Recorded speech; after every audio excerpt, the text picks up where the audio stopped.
Now we're recording. So welcome to our Fit and Fierce team call.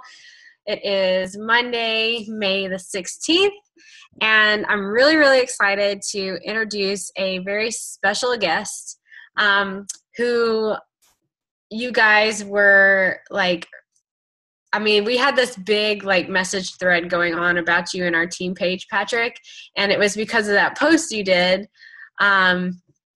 about, you have the comparison of your sister and your income, and your sister's been in it for 3 years now, right? And then you've been in it for 7.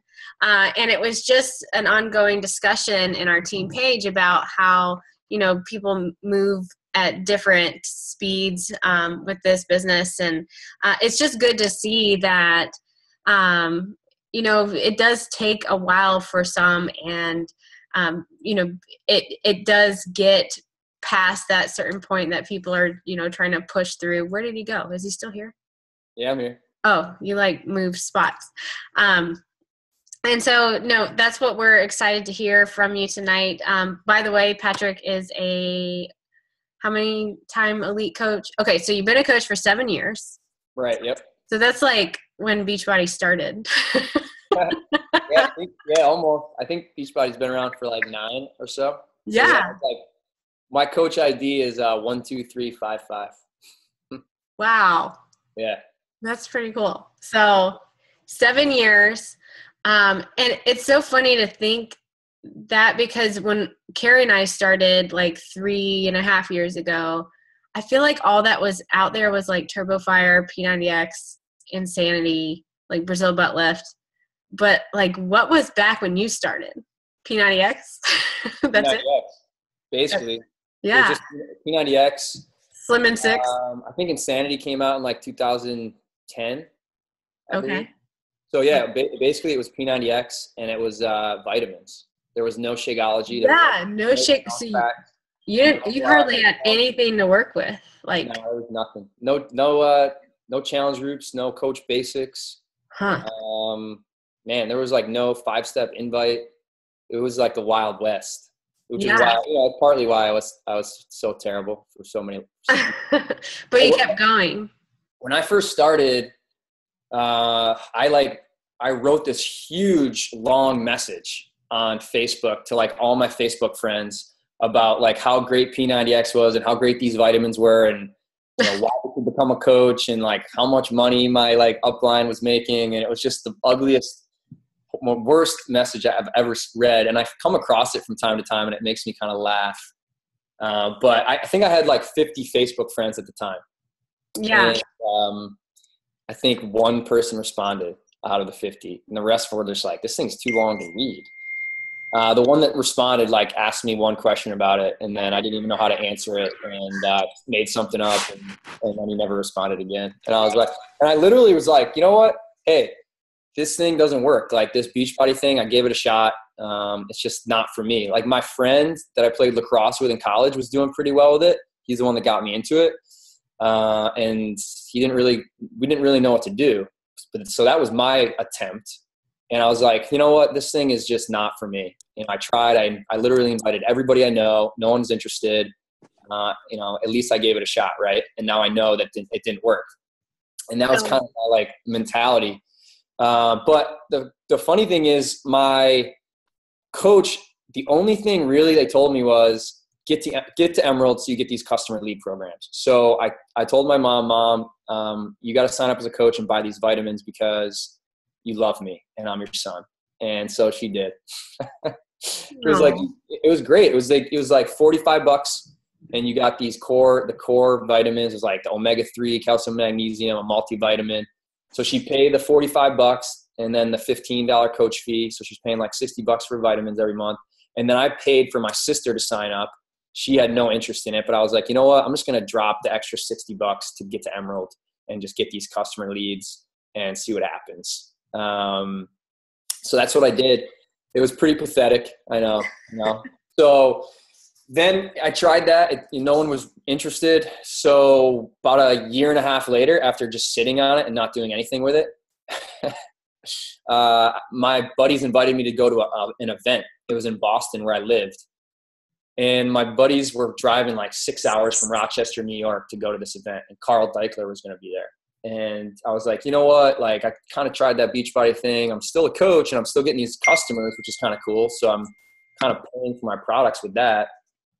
But I don't know if the whole business thing's for me.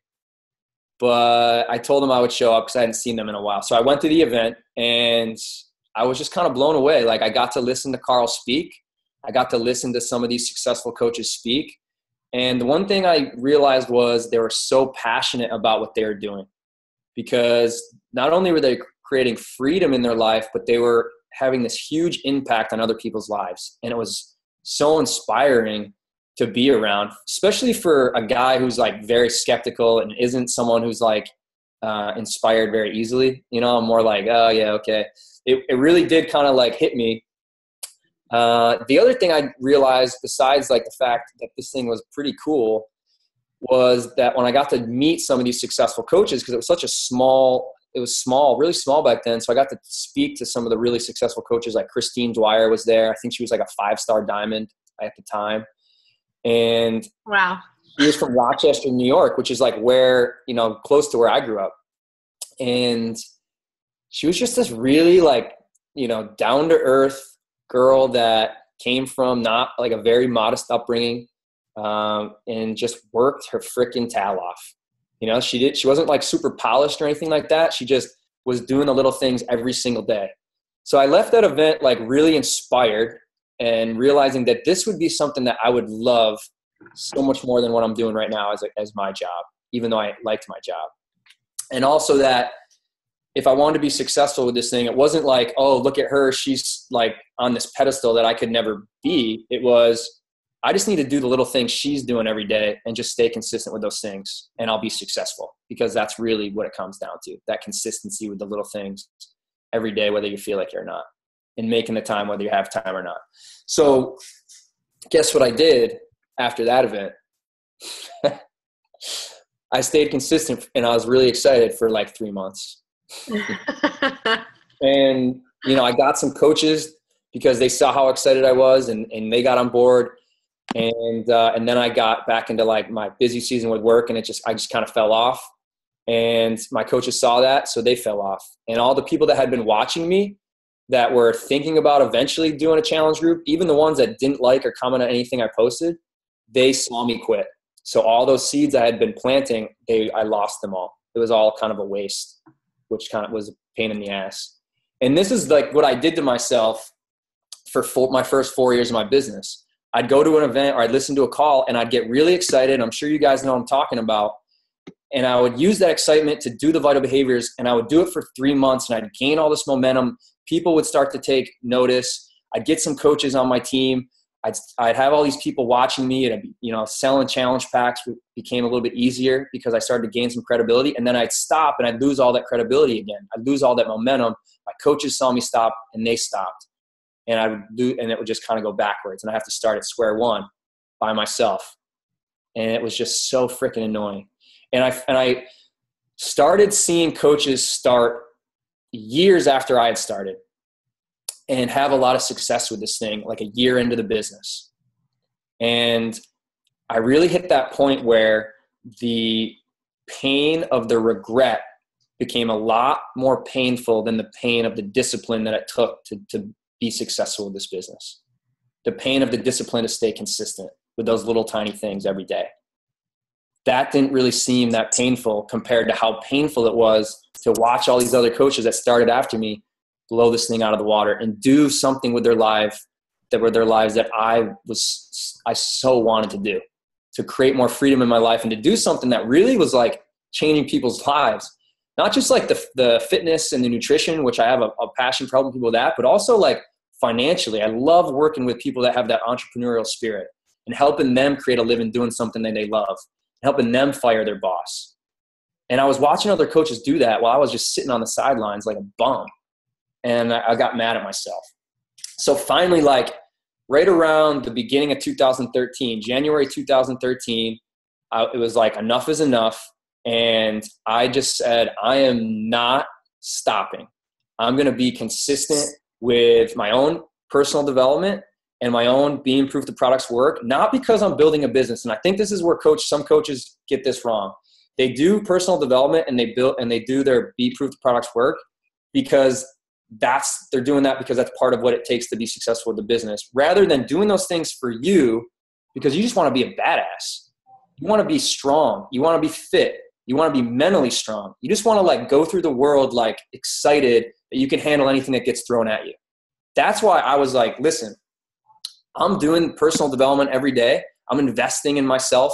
I'm doing the workouts. I'm eating right because I just want to feel good. I want to feel strong. I want to be able to like walk through life with my shoulders back and just feel like I can handle anything that gets thrown at me. And I'm going to share that journey on social media to keep myself accountable and to see if anyone else wants to join me on that journey. And that mentality of I'm doing that for me versus I'm doing this because I have to do this to build a business, it's a very different thing. People started taking notice of, man, this guy's like on a journey that I want to be a part of. And they started to kind of get on board with that. But that was like a whole mindset shift. I talk about, are you guys any visual learners on the call? Me. Yeah. All right. I'm a huge visual learner. You can like talk, and I'm just like, what are you talking about, bro? So this is the best visual example I can give you as far as how this business works and what I did to myself the first 4 years versus the last 3. Have any of you guys tried to run up an escalator that was going down? So you got this escalator that's going down, but you're like, I'm going to try to run up this thing, see if I can do it. Any troublemakers like that? Never. Nobody? I'm just kidding. I've totally done that. Yes. All right, good. My mom used to yell at me. My mom used to yell at me all the time for this. So when you get on an escalator and you're trying to run up this thing, you're really excited, right? And you got all this energy. Just like when you start a new business, you have all this energy and you're going to start running at full speed. So you start running up this escalator full speed and you're running and you're making some progress up the escalator, but not as fast as you should be because you're going uphill against the traffic.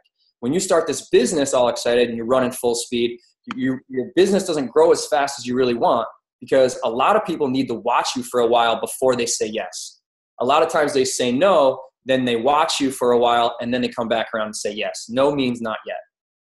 It's just like running up an escalator. So what happened to me and what happens to a lot of coaches I notice is they get 3 or 4 months into their business, maybe even 6 months into their business.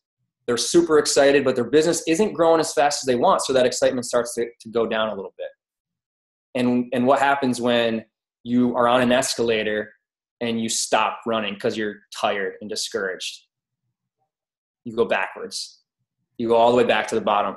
And all those seeds you planted, all those people that were watching, that you were starting to gain credibility with, they saw you stop. And so that brings you back all the way to the bottom. You lost all that credibility. And I did that to myself over and over again for 4 years until finally I was watching all these other coaches get on the escalator, stay consistent for a full year, get a couple people that locked arms with them that wanted to really do this with them. And they eventually got to that top of that escalator with all this momentum running full speed on flat ground and their businesses exploded. And I was still at the bottom watching. And I said to myself, I'm getting back on this freaking escalator. I don't care how long it takes. I don't care how many people I got to talk to. I'm not going to stop. I'm in this journey for just because I want to feel good. I'm going to share that journey with others. And I know it is inevitable that I'm going to find 2 or 3 rock stars that want to do this with me, that want to be on this journey with me, that want to share this journey with other people. I just know it. It's not even a belief. It's a knowing. And so I got back on that escalator with that mindset of not like, I'm going to try this thing to see how it works, because nobody wants to join someone that's just trying something to see how it works. I got on there with a mindset of, I'm doing this. And either you can join me or you can watch me do this. It's not like I'm not being mean. It's just like I'm not desperate for you to do it. I'd love for you to do it. I think it'd be fun to do this together. But if you're not going to do it, like, that's fine. I'm going to keep running with this thing. And I'm not going to stop. And when I had that mentality, more people took notice. And like right after I committed to that, about 6 months later of having that mindset for 6 months on that escalator, I got a couple other people that were like finally ready to go. That were the kind of people that I really wanted. They're the kind of people that aren't just jumping into something and then jumping out of it. Because there's a lot of people that jump into this thing, they jump out for the next thing, they jump. The people that I wanted on my team were the people that had to watch me stay consistent for like 6-8 months. And then they did get on my team, and all of a sudden that's when things started to really take off. That 8 months of consistency, right around the 1 year mark of being consistent and staying on that escalator, is really when I got to the top of that escalator, and my business just exploded because I was on flat ground running full speed. And I wasn't going uphill against the traffic anymore because I had a team now that had that same vision, that same big picture that I had. So that's the mindset. Like when I'm talking to a new coach, I spend 80% of the time talking about mindset and 20% on the skills. I'm not the kind of guy you want on your call to come on and like teach you the little intricate, like how to make a cool collage and, you know, all that stuff, you know, like the things I do every day to be successful with this business are very, very simple things that I could teach to an 8th grader, and they'll pick them up. They work. They're not rocket science. It's very simple things, but it doesn't matter how great you are at those things if you don't have the right mindset. So that's where I spend most of my time, on that big picture mindset. So when someone comes to me and they say, Pat, I want to create a 6-figure income with this business. I want to leave my job, or I want to create something that's going to impact a ton of lives. I always answer all of those questions with the exact same answer. It's going to come down to one thing. Ready? It's the secret. It's going to come down to you developing 2 or 3 good leaders that want to do this business with you. 2 or 3 rock star leaders that have the same vision as you. Like just picture those 2 or 3 leaders, like 2 or 3 people that want to build teams of their own. Think about the kind of attitude they have. Think about the kind of work ethic they have. Think about the kind of sense of humor they have. Think about all their attributes. And the catch with the secret to the business is finding and developing those 2 or 3 rock star leaders. The catch is you don't attract what you want, you attract who you are. So if you want to attract those 2 or 3 rock star leaders that are going to blow this business up and you're going to have so much fun doing it, you got to become those people. You got to do that personal development and be proof the products work and be on that journey yourself. That's how you attract the kind of people that you want on your team. But man, like once you stay on that escalator long enough and you prove to those people and they do get on board with you and you lock arms with those people, now you can help so many more people than you can on your own. And there's a direct correlation with the income as far as how many lives you're impacting. Yeah. So that's the big picture goal. I'm always stressing, like Success Club's great. Like hit Success Club every month. I hit Success Club every month. I've hit it, you know, I'm not like Success Club 20, but I've hit Success Club the last 40 months in a row. You know, I'm doing that stuff, but I also like have a big picture goal. So like when I was struggling, I wasn't like, oh man, like I'm struggling with Success Club, so I guess this isn't my thing. It's like, no, this is your thing because you're in this and it's inevitable you're going to find those 2 or 3 rock star coaches that want to do this with you. That's the big picture. The way you find those 2 or 3 rock stars though, they're going to be coming out of your challenge groups, which is why Success Club is important and your challenge groups are important. And the experience you give your people in your challenge groups is so important because the 2 reasons. There's 2 reasons that those 2 or 3 rock star leaders, that big picture, there's 2 or 3 reasons they're going to come out of a challenge group, in my opinion. Number 1, they're going to believe in the products. They're going to have this unwavering belief. They're going to know that these products are kick-ass because they're going to use them and they're going to work. That's number 1. But number 2 is they're going to have a belief and an understanding that we as coaches are so vital to this whole thing. We're the glue of the challenge groups because the products are amazing. They're the best products in the world and you get amazing results if you use them, but most people don't. And that's why the coaches are so vital to this whole thing. So when someone goes through my challenge group and I give them a kick-ass, amazing experience and we connect with each other and they connect with the other people in the group and they have a blast in there and get amazing results, not just for 21 days, but they've used those 21 days to break some bad habits, create some good ones, and create a long-term sustainable lifestyle that lasts the rest of their life.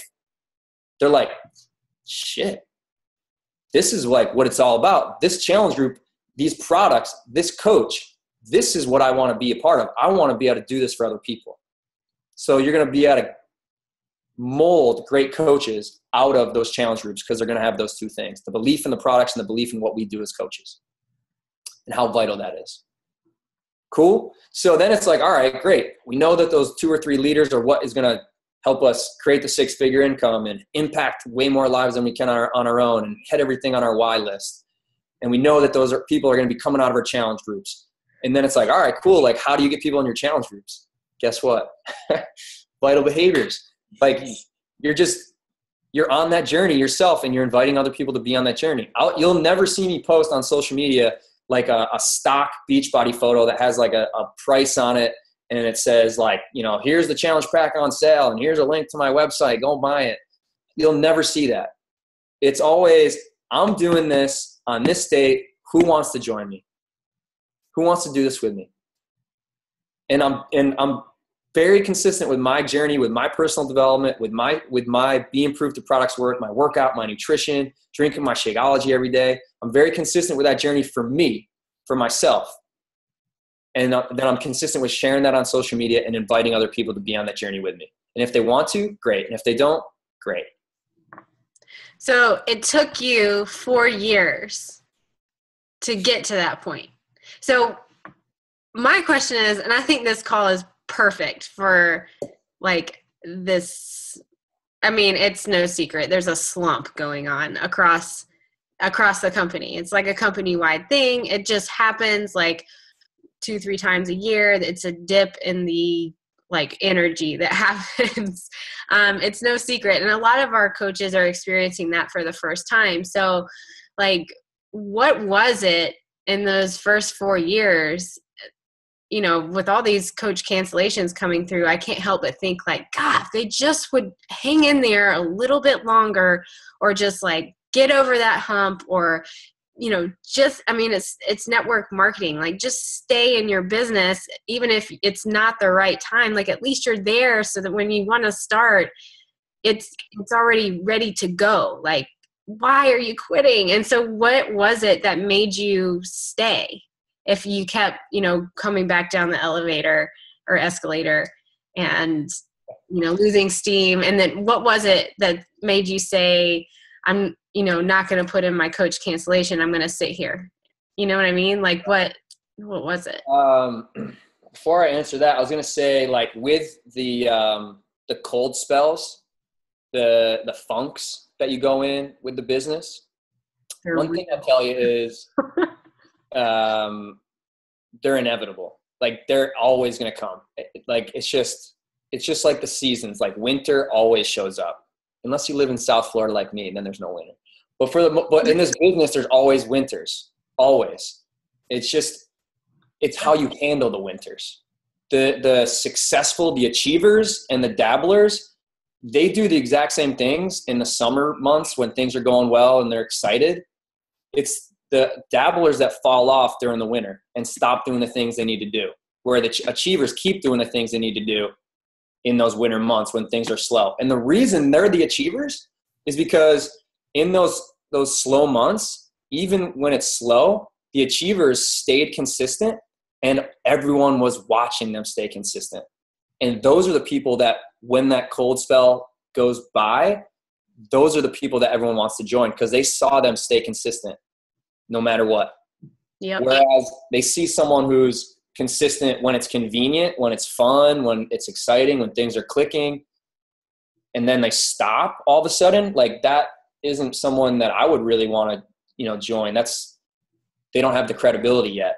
Right. So that's what I tell my coaches in periods like this. It's like, trust me, this is the most important time to stay consistent, because people might not be liking anything you post. They might not be commenting on anything you post, but trust me, they are watching.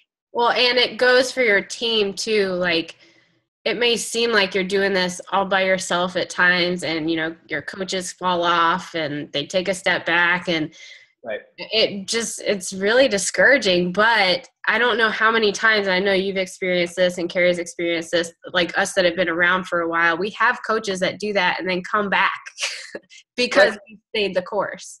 Right. So yeah. I mean, I think the worst possible thing you can do is just cancel your account and quit altogether. It makes me so sad. Yeah. The thing that makes me sad about it is they never really realized what they were quitting on, what they were giving up. Because my favorite part of this business is, you know, I love the products and I love the challenge groups. I love helping people with fitness and nutrition.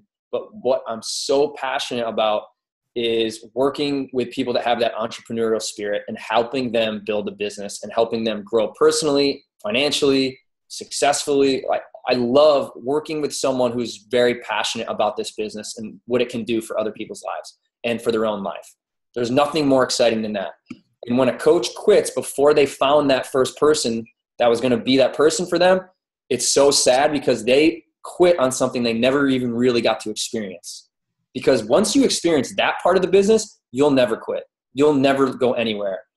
And you'll look back at all of the stuff you had to go through, all of the doubting, all of the no's, all of the follow-ups, all of the vital behaviors. And you'll look at that one person that you have that's so excited, that's as excited as you, and you'll be like, man, all that stuff I did was so worth it. So worth it. And then you attack those things with like this whole other excitement again, because it's not even like a doubt anymore. It's like, man, look at who I got. Look who I have working with me now that this makes it so much fun. All that stuff was worth it. So let's attack those vital behaviors again and go at it. And then now the cool thing is now it's two of you working together to find that third person. So you'll find that third person even faster now. And then there's going to be three of you looking to find that fourth. So you find the fourth even faster. But it's sad to me because they quit before they got to experience that. Every time I see a coach find that first coach of their own that's like as excited as they are, or maybe even more excited, everything changes. Their mindset changed. They stop doubting everything. They're all in. They love it. It's like, this is the greatest thing ever. And like the week before, they were like, this sucks. Nothing's working. So, and to me, I believe that that's inevitable, that you're going to find someone that wants to do this as much as you. And if you want to find someone that wants to do it more than you, then you got to get yourself to that point, because that's who you're going to attract. The only way you mess this business up is if you quit. There's no one that's going to come around and say, hey, you're fired. You're having a horrible month. Like, we're going to have to let you go.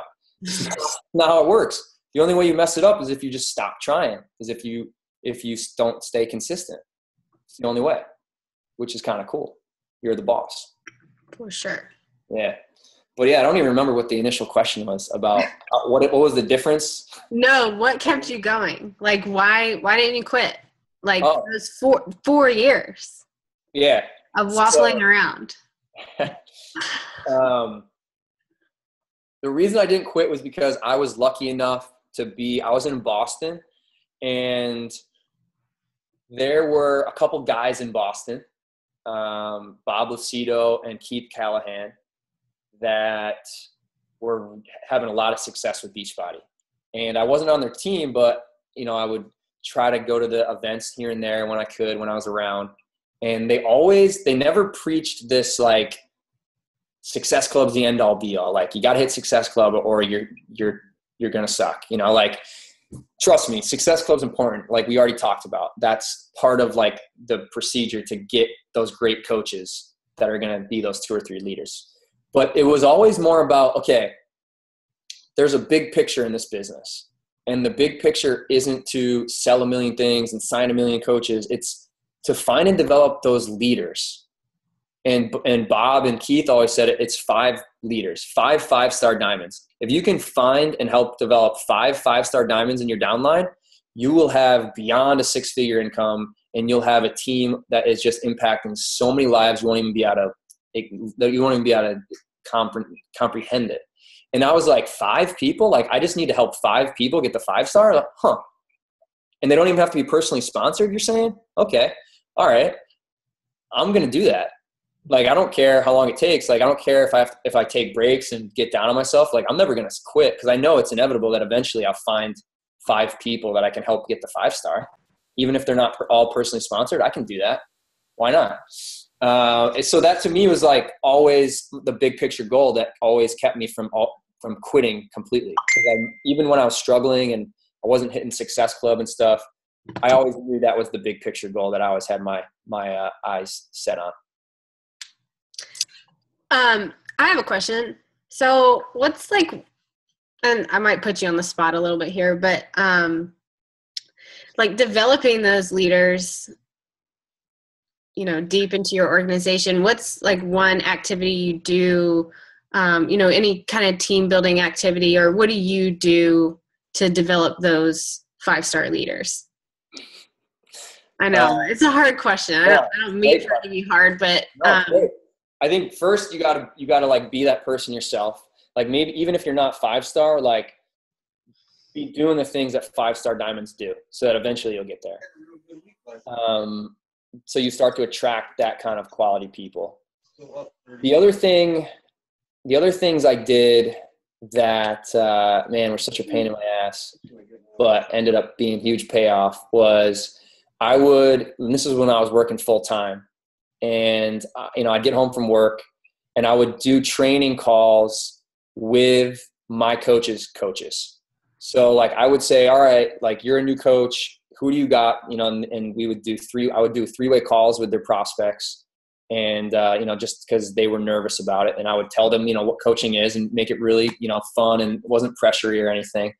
And if they signed up as a coach, then I would also do the training call for that new coach. So the new coach was getting trained by a veteran coach versus their coach who was still kind of new. And my coach, who was still kind of new, got to watch me really train a coach.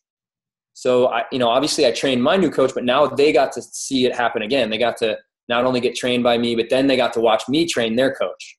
So which made them a little bit more proficient in training and really got them to understand the business a lot more. And I would never train a coach unless their coach was on the call, because I knew how important it was for them to be on the call too, to hear it. Otherwise it was just me doing everything instead of creating that ripple effect. Mm-hmm. So that would, and I would do that with coaches that were 3 levels deep at times too.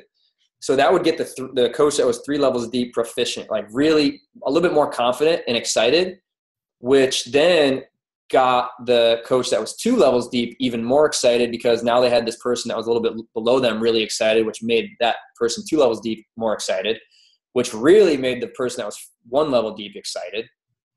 So that was like one thing I did, was reaching down and into my organization and doing that. And I really try to take the approach of not having personally sponsored and non-personally sponsored. If they were in my downline, they were all the same to me. And so I didn't really get too caught up in my rank, and rank being like only personally sponsored coaches getting the diamond help your rank, which is great. I think you got to have that rank. But also I was more like the big picture. Like how do I create the kind of income I want and have the impact I want to have? And again, it comes back to that same exact thing I said at the beginning of the call, 2 or 3 leaders that want to do this, that are all in. That's all it takes really to create like a ridiculously successful business. So with your rank goals though, like of course you have to hit rank to, hire your cycle bonus. How do you, determine, do you ever shoot for rank because of that? Because when your volume grows, you're like, well, shoot, I gotta go up in rank because I gotta maximize the comp plan. Right. So the things you do to hit elite, like I hit elite the last 3 years, the things you do to hit elite. No big deal. Right. No big deal.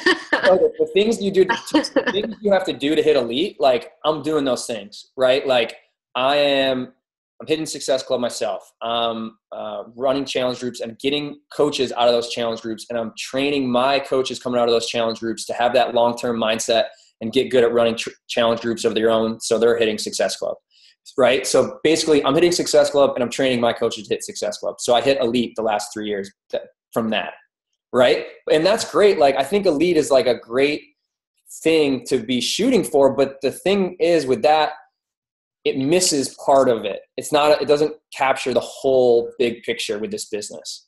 And so for me, the whole big picture with the business is developing leaders, whether they're personally sponsored or not. It comes down to developing leaders. That's the key to this business. Can you develop 2 or 3 great leaders on your team in your downline, right? And it doesn't have to be personally sponsored or not, because #volume is volume. Yeah. I always say. So yes, I'm doing those things. Like I'm doing the behaviors to hit elite and to rank advance. You know, I'm doing those things every day, every month, but also I'm making sure I'm taking time to reach out to my non-personally sponsored coaches that are 5 levels deep or 10 levels deep or whatever, that help me 0 with rank and help me 0 with elite points, but help me with maybe developing those leaders, because maybe there's someone that has the most potential to develop into that leader. So yeah, like spending time with that person isn't going to help me hit elite. It's not going to help me rank advance, but it could be that next leader because I just see something in them. So I'm going to go down there and work with them with as much time that I can. Definitely. Yeah. Okay. I feel like I have taken all of the question time. So I'm going to open it up for everyone. If you guys have any questions, please type it in the chat and we can throw them at Patrick here. Carrie, you want to, I see Carrie typing over here. Carrie's in Massachusetts and all of her posse. I'm in Massachusetts, so I have Keith and Bob is amazing, and Keith and then Tony, their whole downline, 3 members of the Millionaires Club, is incredible to learn from, especially with #volume is volume. But I think it's so important to, as you grow as a leader, like you said, reach down, and it doesn't matter who sponsors them. They're all your people. They're all your tribe and whatnot. But one of the things that really stands out, what Bob and Keith have been saying as of late, is, you know, make sure that you're hitting Success Club 5, because that's really important to you to be bringing in new people all along and not go into management mode and whatnot. But it's as simple as that. And as you said, you know, hitting Success Club 5 and helping your team to also hit Success Club 5. And I mean, this call was just great. There were so many good nuggets along the way. You did an awesome job. I don't know if there were any questions going up or just kind of like cheering you on and saying how good you were and how much we needed this. But I have to agree. I have to say, you know, like the mindset, the consistency, we can train until we're blue in the face. And I sometimes think that Megan and I have, and we've created so much material that there's so much stuff for our team to learn from, but it's just a matter of being in the right mindset by doing personal development, which you share openly on, you know, Facebook, that you do all the time. Something as simple as hitting Success Club 5, which congratulations on 40 months. I just creeped your profile to see if there were any stats over there I could share with everyone. And, you know, being consistent with those vital behaviors. And I think we don't try to intentionally, we try to simplify things, but we end up complicating them by giving them so much information. Yeah. I think that's, I think coaches are very good, especially new coaches are very good at overcomplicating this business, when really it's a very, very simple business. It's not an easy business, but the things you need to do every day are pretty simple. And the reason it's not easy is because you have to do those simple things every single day, whether you feel like it or not. And that's just not an easy thing to do. So like my question is always like, how come now that I know like the secret to the business and really what drives the business, it's, you know, staying on that escalator and then eventually developing those couple good leaders because you've stayed on that escalator long enough. My question is like, how come some stay on the escalator and some don't? How come some stay in there long enough to eventually attract and develop those leaders and some give up? And what I've found, it comes down to 2 things. And the first is their why. And what I do with my new coaches is I help them create a why list. So I think a lot of people have like, what's your why? What's your why? And they have like really cool, you know, why that makes you cry or whatever that saying is.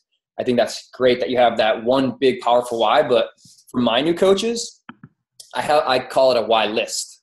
I have them pull out a sheet of paper and we start writing things down from the small to the big.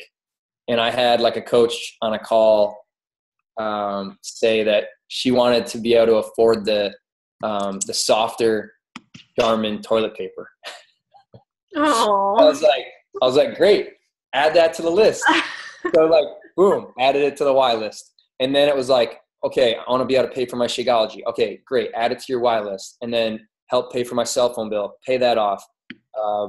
help pay for part of my mortgage, pay for the entire mortgage, all the way up to like maybe even financial freedom, whatever it is.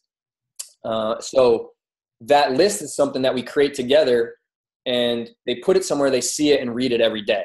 So I call it the why list, and I call it why fuel. And I call it, I'm weird about this stuff, why tank. So like everyone has a why tank. And if they're not constantly fueling it with that why fuel, with that why list, then their tank starts to get empty, and then they stop doing the things they need to do. And then that escalator starts bringing them back down to the bottom. So that why list and reading that every day is huge.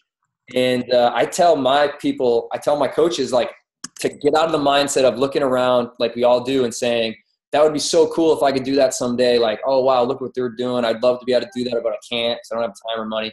Instead of saying, oh, that would be cool, start saying, I can't do that yet, but eventually I'm going to. I'm going to add it to my why list and let that fuel me. And I'm going to knock that thing off my why list eventually. So that's the one thing I'm working on is that why list. And like, there's two parts to the why list, in my opinion. You have to have a genuine love for helping people to be successful with this business. You have to be someone that can get out of their head and stop worrying about themselves and worrying what other people think of them, and shift to your heart and care more about how you can help them versus worrying about what they think of you. So that is something that we work on a lot. And that's a vital part of your why, that love for helping others, wanting to have an impact on other people's lives. But also part of your why has to be personal to you and your family and your family's future, because there's going to be plenty of days where you just don't have the energy to go off and help people and go into your inbox and help people, which is why it's so important to have that other party why that's really personal to you and your family and your family's future, and personal to you and what you want to do. What kind of impact you want to have with the amount of time you have on this planet? What kind of impact do you want to leave behind? What kind of legacy do you want to leave behind? Because those kind of things are what are going to fuel you on the days you don't feel like helping people because you had a bad day or whatever. Those are the kind of things that are going to get you to make time when you don't have time.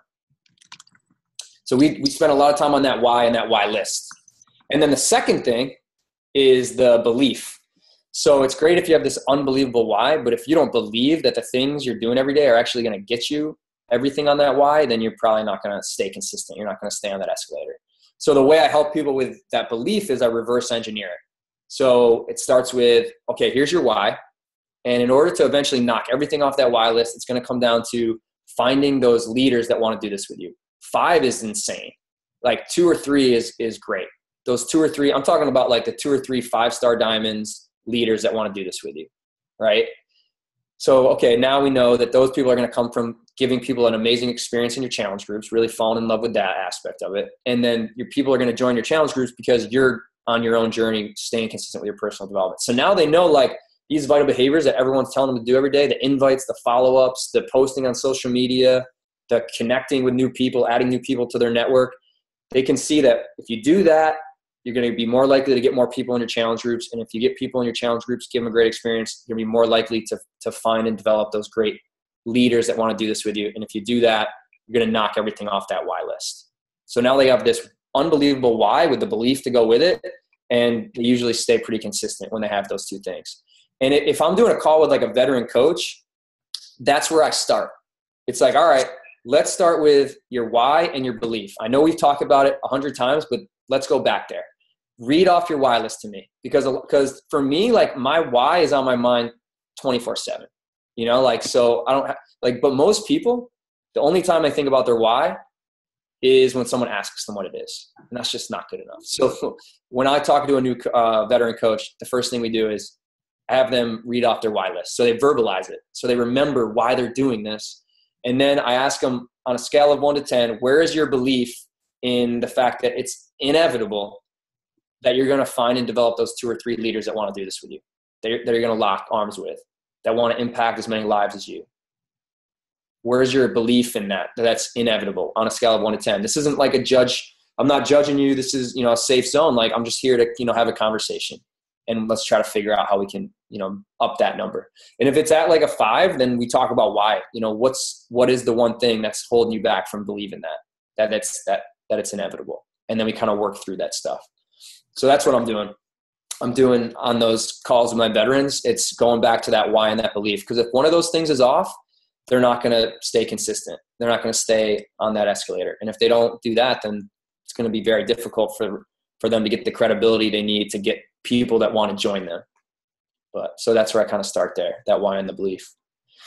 Yeah, that's all I got. That's like, man, I'm like the mindset, like, I don't know what's going on. I'm all about that mindset, but that's, I love that stuff. To me, that's where I think it starts. That's where I think it ends. Like, I think the skills are great and there's so many extravagant things you can do.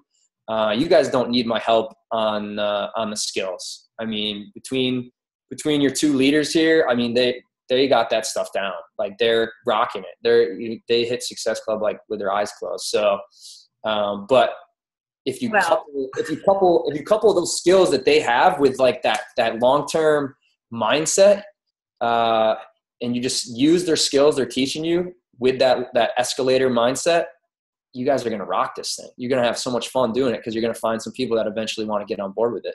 But just, get out of that, I'm trying this thing, and get into the mode of like, I'm doing this because I'm someone that I just want to grow physically, mentally. I'm doing these vital behaviors because I want to grow. I want to feel good. I want to attack life. And then I just want to see if other people want to get on that journey with me and use the skills that your coaches are teaching you on how to, share that journey on social media. And like, I teach my coaches 5 skills. I won't go into detail, but number 1 is like sharing your journey on social media, getting it out there. And one of the things I say is like, be vulnerable. I'm sure you guys hear that all the time, but I think coaches are great at sharing why, like, that they're super excited. Like, I'm so excited about my challenge group. I'm so excited about this coaching thing. And that's great that you guys do that. But I think it's hard for other people to relate to that because they're not in that place yet. They're struggling so much wherever they are in life that you haven't met them where they're at. So if you want to connect with them and meet them where they're at, you got to talk about what you used to struggle with or what you're still struggling with. And then you share why you're excited because this opportunity is helping you get past that thing you used to struggle with or currently are struggling with. But if you share that struggle part, you're going to relate to a lot of people that also are struggling with that. They're going to be in your corner now. They're going to be wanting to root you on because they can totally relate to that same thing. And then that makes them even more likely to join you on the journey to kind of get past whatever that struggle you guys share together. I say, like, when I do my challenge group posts, I'll say, hey, like, I'm off track this month. Like, I need help staying accountable. I'm going to start 21 Day Fix Extreme on, May 23rd. Who wants to, do it with me? We'll keep each other accountable because I need it. Like, I'm sharing things that I'll share things about, my old job that I didn't really like. Like, I shared something, it was about, I shared a story how I was on a subway going to work. And this old dude was like this big giant dude. It was so hot. It was the summer in July on a subway. It's just muck. It's just gross. It's so wet and sticky in there. And I was right next to this guy with his hand was up. So my nose is like right in his armpit. And I mean, I don't want to paint you the picture, but it wasn't like the kind of commute I wanted on my ride to work. So I kind of shared like that struggle. It's in a funny way. So who I related to were people that also have that commute to work that they don't love, and people that have weird sense of humors that talk about like how bad people's armpits smell, right? So like I connected with those people, and then because I connected with them there, they were willing to listen to, and this is how I was able to not have to have my face in someone's armpit during a commute to work. You know what I mean? The one little quick thing. So that's number 1, just sharing that on social media. Number 2, I think this is a big thing that separates the coaches that are doing really, really well from the ones that are doing pretty well is how many people you're connecting with each day, how many new people you're adding to your network each day. I think a lot of times that's an easy one to not do, especially for new coaches who have their warm market. What I've noticed is they hit Success Club the first 3 months, and then that kind of gets a little bit harder month 4 and 5. But if they had started on day 1 connecting with new people and adding new people to their network through social media, then when their warm market started getting a little bit dried up in months 4 and 5, they had during those first 3-4 months, had been building relationship with those new people they had been adding to their network. So those people are going to be in their challenge groups month 4 and 5, so they don't really miss a beat. Whereas the other coaches that didn't start doing that from day 1, they start to struggle a little bit more with, month 4 and 5. And that's when they start to add new people to their network. And then it's a little bit slower that way. Number 3 is just inviting people to your challenge groups. I'm sure you guys, have good like invite steps and things like that. For me on that, it's just do it. Like, get out of your own head. Don't worry about what they think of you. Stop getting in your head and just go to your heart and worry about how you can help them. And that's something that is very hard for me as a guy to do. It's something I had to work a lot on, was worrying too much about how am I going to come off to this person? Am I going to come off as like a salesperson? And I was like, listen, like you know who you are. You're a good person. You try your best. That's all that matters. It doesn't matter what anyone else thinks. Just throw it out there. Hey, you wouldn't be interested in doing a 21-day challenge with me, would you? I think it'd be fun to do together. If they say no, they say no. But at least I came from a place of my heart and just said, hey, this is something I think it'd be fun to do together. I think you'd like it.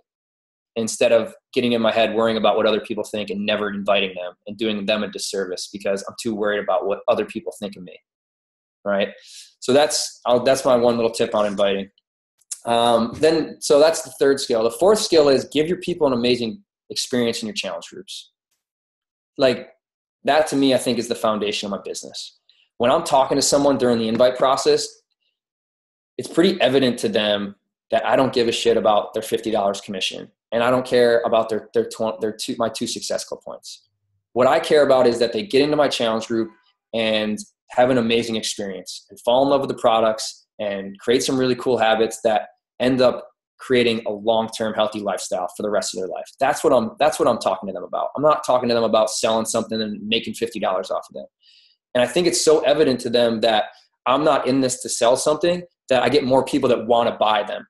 Does that weird? It's like, but that's how it works. When people are talking to me, they know that my job isn't to sell challenge pack. They can tell that my job starts once they buy the challenge pack. And they're buying not just the challenge pack, but they're buying me and the experience that comes along with it, and then the lifestyle that's going to be created out of that. So that $160, like, that's nothing for what they're really getting. I mean, the products are worth it alone, but now they're getting that experience and me at the same time. Let's do it. So that's like, to me, I think if you do that, you're going to get more people. If you have that love for the challenge groups and you really connect to people and give them that great experience, more people will join your challenge groups. You'll hit Success Club more often. More of your challengers will want to become coaches because they had such a great experience. And more of your coaches will make better coaches because they're going to give the same experience to their people that you gave to them. So to me, the foundation of the business is how much you love and embrace that experience and that connection you have with your challengers in that group. Cool. And honestly, like, if they don't buy a challenge pack, sometimes I still let them in there because I'm thinking big picture. Like, I just want to get them in front of something that is ours, that they can fall in love with and get the experience of being in one of my challenge groups. And then, hopefully that's enough for them to realize what this thing's really all about. And they decide that they want to lock arms and become a coach. I'm thinking big picture. And that's it. I mean, the only other thing is then the 5th skill is just getting good with, introducing your challengers to the coaching opportunity, introducing them to the discount on Shakeology, and then letting them know that you think they'd make a great coach. And I do little things in my group. Like, I ask some of my challengers to be co-leaders in my group. So I just say, hey, would you mind being a co-leader? Nothing crazy. Just feel free to like post positive stuff and encourage the other members in the group. Is that cool? And they're like, yeah, they love it. Like, they're so excited. It makes them more interactive in the group. So that's great, which benefits the other people in the group, which is great. And also they're already starting to do a little bit more of what we do as coaches. So when I'm able to reach out to them about coaching, I say, hey, have you ever considered doing what I do? You're basically kind of already doing what I do in a way. Like, I think you'd be great at it. So now it's not like this weird thing. They think to themselves, I really love this co-leader role. I love like helping people in these challenge groups. And he's telling me that I'm basically kind of already doing what a coach is. Maybe I would like this coach thing. So it bridges the gap between a customer and a coach. So that co-leader thing really helps me with my introducing my challengers to the coaching opportunity. And that is all I have, folks. Gave us a lot of awesome content, a lot of good stuff. I'm just going through to make sure I didn't leave any questions in the chat. I don't think so. I think everybody's just celebrating having you on the call. One question, Megan. One question was about self-doubt and the strategies he helps to deal with that. But I mean, he covered that in his 2 points. I didn't catch. He nailed it. Oh, my personal self-doubt? And helping coaches instill belief, I think. Oh, yeah. I think the first thing with the self-doubt is I like telling my coaches I still struggle with self-doubt. That's like, it's not like something that just goes away. You get better at handling it when it comes up. Like, the more personal development you do, the more you get like in touch with and grounded with who you truly are and what you're all about. Then when that self-doubt creeps in, you laugh at it. You're like the self-doubt of, oh, you're not good enough. You shouldn't be pitching this. You shouldn't be saying that to this person about that. And I go, I'm doing it again. I'm in my head, shut that off, connect with who I truly am and what I'm all about. And the fear just goes away and all that stuff goes away. So that's what I do with my coaches. I try to get them to be very conscious of the thoughts that are going through their head. Getting into some spirituality here a little bit, but I try to get them to be very conscious about what thoughts are running their life. Because most thoughts are very negative. 80% of thoughts are negative, repetitive, useless thoughts that our brain just kind of goes over and over and over with. So the more you get very present and conscious with the thoughts that are running your life and get good at catching them when they show up and be like, here we go again. Here's that doubt, that negativity, that ego. That's not truly who I am. I know who I truly am at my core. I'm a good person that wants to help other people, and I'm just going to do my best. And that's all that matters. And all that other stuff is just noise that isn't who I truly am. And just let it, and you just laugh at that stuff, all that doubt, all that insecurity. But first you got to get good at being aware of it and catching it when it pops up, and then just making that shift from your head to your heart, and fear just kind of goes out the window. But that's not an easy thing to do. That's like, as we are so conditioned to worry about ourselves and what other people think of us and how we come off to other people in the world. So that's most of the thoughts that are going through our head are, well, what is this person going to think of me? Or how am I going to come off to this person? And those are all just wastes of energy. And so you catch yourself doing that because that's what we're so conditioned to do. And you just eventually recondition yourself to not think that stuff so much, or condition yourself so that when you do think those things, you shift from, okay, here it is. I caught it. Doubt, insecurity, little lies. I know who I truly am. I know what I'm doing, and I have a good heart, and I'm going to do my best. And that's all that matters. Yep. But I'll tell you, man, I was all this stuff, getting on these team calls and talking to you guys. When I first got asked to speak on a team call, I said no because I was afraid I was going to forget my name or something. But that's part of the journey, growing and doing scary things and then doing them again and getting better at them. That's what life's all about is that, I think, is growth and contribution. Growth and then helping other people grow is what I think is what makes life so fun. And then also just being grateful for, what you have right now. That's it. Those are my G's: growth, helping other people grow, and gratitude. Everything else everything else is noise. Everyone's asking what your favorite PD book is. Favorite PD book? First book I ever read was The Slight Edge. That book's great. The Slight Edge by Jeff Olson is really what changed my whole concept of what success was. I used to think success was this heroic, monumental, crazy thing for these select few people. And after I read that book, I was like, success is for anyone that's willing to work hard and do the unsexy things every day, whether they feel like it or not, and stay on the escalator for a year. And I was like, I can do that. So I can be successful. So yeah, The Slight Edge and the 45-second presentation really goes into that whole developing 5 leaders is that big picture goal. That's a great book. 45-second presentation. But yeah, as far as like the mindset stuff, I really like a book called The Power of Now. That's a really great one by Eckhart Tolle. I don't know if you guys know that one, but those would be like my 3. Awesome. Yep. All right. Well, we've kept you for an hour, and I really appreciate it. I do.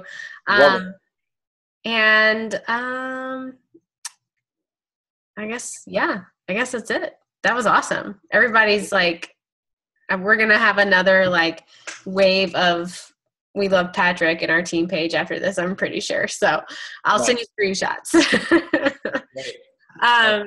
And yeah, thank you so much again. This was so great. It's really what I needed. I know I needed it, and our team needs it just during this slump and such a a tough time in the business. It happens. It does. It's business, right? So Yes.